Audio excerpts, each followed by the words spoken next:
जय हिंद। देश के प्रधानमंत्री आदरणीय मोदी जी ने देश की बर्बादी की नींव 9 साल पहले रख दी थी, लेकिन देश की जनता आदरणीय मोदी जी की इस घटिया नीति को नहीं समझ पाई थी।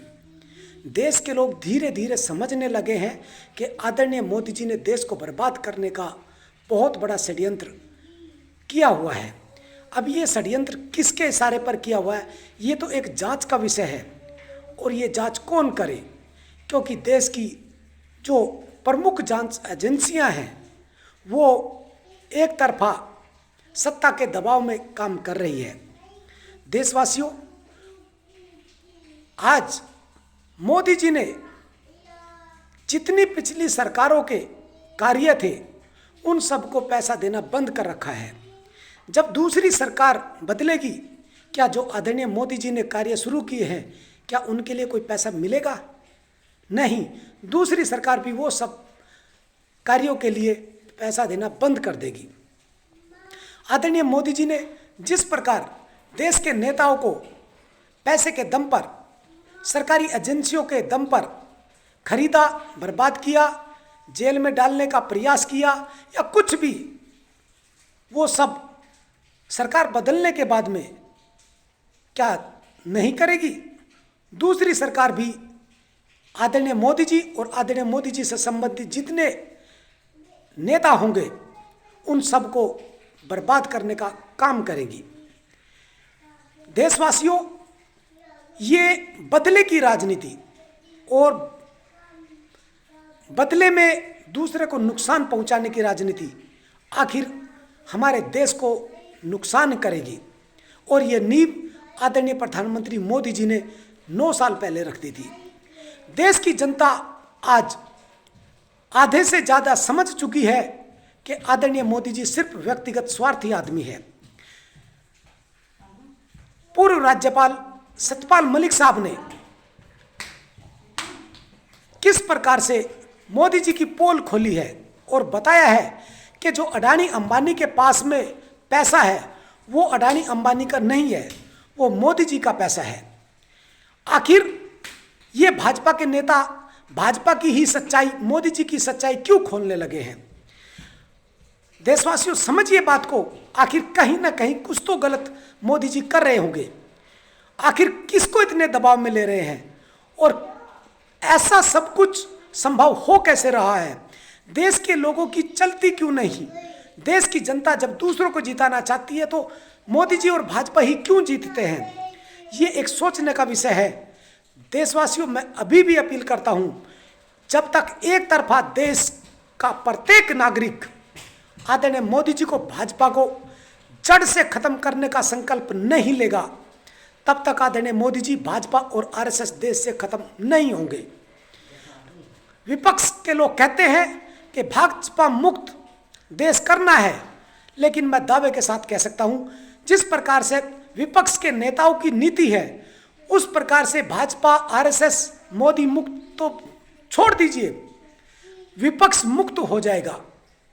लिहाजा देशवासियों, देश की 140 करोड़ के आसपास की जितनी भी हमारे जनता है उन सबको आदरणीय मोदी जी, भाजपा और आरएसएस के विरुद्ध सच्चे मन से खड़ा होना पड़ेगा, नहीं तो आने वाला समय बहुत खराब देश को देखना पड़ेगा। जब तक ये सरकार नहीं बदलेगी, सत्ता सरकार मोदी जी की नहीं जाएगी, तब तक मोदी जी किसी दूसरों को काम नहीं करने देंगे। मोदी जी 2 प्रकार की दुकान खोल के रखे हुए हैं, एक व्यक्तिगत दुकान, एक सरकारी दुकान, और इन दोनों दुकान में सिर्फ मोदी जी व्यक्तिगत दुकान में काम करते हैं। जो सरकारी दुकान है उसमें काम नहीं करते। व्यक्तिगत दुकान का मतलब है कि देश के बैंकों से लोन लेना, अपने दोस्तों को देना, अडानी अंबानी को देना और उसको बाद में माफ कर देना। सरकारी दुकान का मतलब है कि देश में जो भलाई के काम है उनको चलाना। ये दुकान मोदी जी ने बंद कर रखी है। सिर्फ मोदी जी देश की जनता से टैक्स लेने का काम करते हैं। देश की जनता को जब देने की बात आती है वो दुकान का दरवाजा बंद करके रखते हैं। रोजगार 2 करोड़ देने की बात करते थे, 2 करोड़ देना तो दूर की बात, अब तो सरकारी महकमे में सरकारी नौकरियां भी के पद भी नहीं बढ़ाए जा सकते। अरे मर गया भाई। इस प्रकार से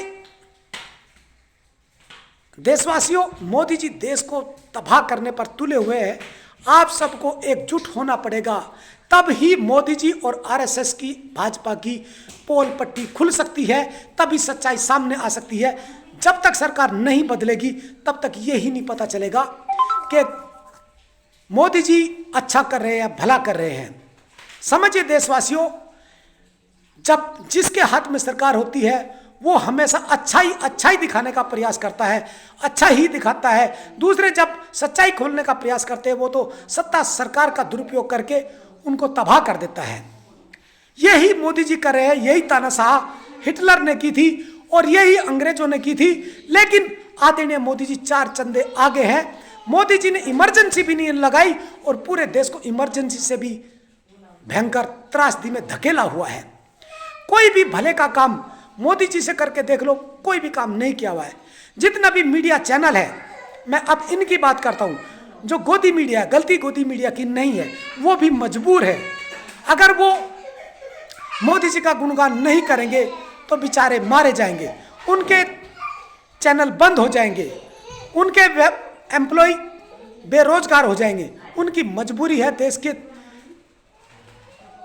के इन घटिया राजनेताओं की गुणगान करना। दूसरी तरफ मैं बताता हूं कि किस प्रकार से आदरणीय मोदी जी ने देश की दुकान बंद की हुई है। जितनी जिम्मेदारी मोदी जी के हाथ में, सरकार के हाथ में देश को चलाने की, देश के लोगों को आगे बढ़ाने की होती थी, वो सारी तो इन्होंने बंद करी है। रोजगार का मैंने बता दिया। अब एक छोटा सा उदाहरण बताता हूं मैं। सूचना प्रसारण मंत्रालय में, जिसको डीएवीपी का एक हिस्सा भी माना जाता है, डीएवीपी उसका एक हिस्सा है, और डीएवीपी में सभी नए अखबारों ने, पुराने अखबारों ने अपनी फाइलें लगाई हुई है कि सरकार की तरफ से ऐड मिल जाए। लेकिन पिछले कई सालों से मीटिंग होना तो दूर की बात, मीटिंग होने की बात तक नहीं की जा रही है। जबकि एक साल में दो बार मीटिंग होने का नियम है। 2 बार फाइल लगती है एक साल में डीएवी ऐड के लिए। आदरणीय मोदी जी, भाजपा, आरएसएस की सरकारों ने ये भी दुकान बंद करी हुई है कि जितनी दुकानें हैं, जितना भी डीएवी के ऐड के लिए अखबारों ने अपनी अर्जी लगाई हुई है, फाइल जमा की हुई है, वो मीटिंग ही नहीं हुई। जो अखबार चापलूसी कर रहे हैं, जो कुछ कर रहे हैं, बस पहले से जो चल रहा है बस वो ही चल रहा है, बल्कि उन्हें भी घटा दिया। लेकिन नए अखबार, क्या उनके बीवी बच्चे नहीं है, परिवार नहीं है? क्या वो देश की सेवा नहीं करते? क्या वो मोदी जी की खबर नहीं लिखते? क्या वो देश की खबर नहीं लिखते? लिखते हैं। लेकिन आदरणीय मोदी जी जो खर्चे के काम है, जो देश की जनता को देने के काम है, वो बिल्कुल भी नहीं करते। जो टैक्स का काम है उसको सब हमेशा दुकान को खोल के रखा हुआ है। जनता से टैक्स लेना, जीएसटी के रूप में, किसी चीज के रूप में, ये सब टैक्स आदरणीय मोदी जी उगाही हमेशा लगातार करते रहते हैं। और इस महीने जीएसटी का कलेक्शन इस पार कर गया, इस महीने इस पार कर गया, ये हम हमेशा सुनते हैं कि सरकार जीएसटी का कलेक्शन करती जा रही है। लेकिन कभी भी आपने मोदी जी का, आरएसएस का, भाजपा का, सरकार का ये नहीं सुना होगा मोदी जी के राज में कि इस चीज का ज्यादा सदुपयोग देश की जनता को मिला है। जितने भी एनजीओ हैं, सबकी चीजें, सब कुछ रोका हुआ है। जितने आरएसएस, भाजपा से संबंधित है, सिर्फ उनको छोड़कर बाकी सबका सब बेड़ा गर्क। जो पिछली चीजें चलती आ रही थी, मोदी जी ने, आरएसएस ने, भाजपा ने इस सरकार में कर दिया है। देशवासियों, आपको, हमको सच्चाई अभी नहीं पता चलेगी, क्योंकि जो सरकार दिखाएगी, जो मोदी जी दिखाएंगे, जो मोदी जी के माध्यम से टीवी चैनल वाले दिखाएंगे, वही हम देख के, सुन के और अपने आप को गदगद होते हैं। मेरे नमस्ते ट्रंप प्रोग्राम हुआ, उसमें बेइज्जती कराई। अमेरिका में जाके अभी डोनाल्ड ट्रंप को नमस्ते कर रहे हैं, करके आए हैं, उसमें बेइज्जती कराई है। किसने कहां कहां क्या कराया है, कैसे पता चलेगा?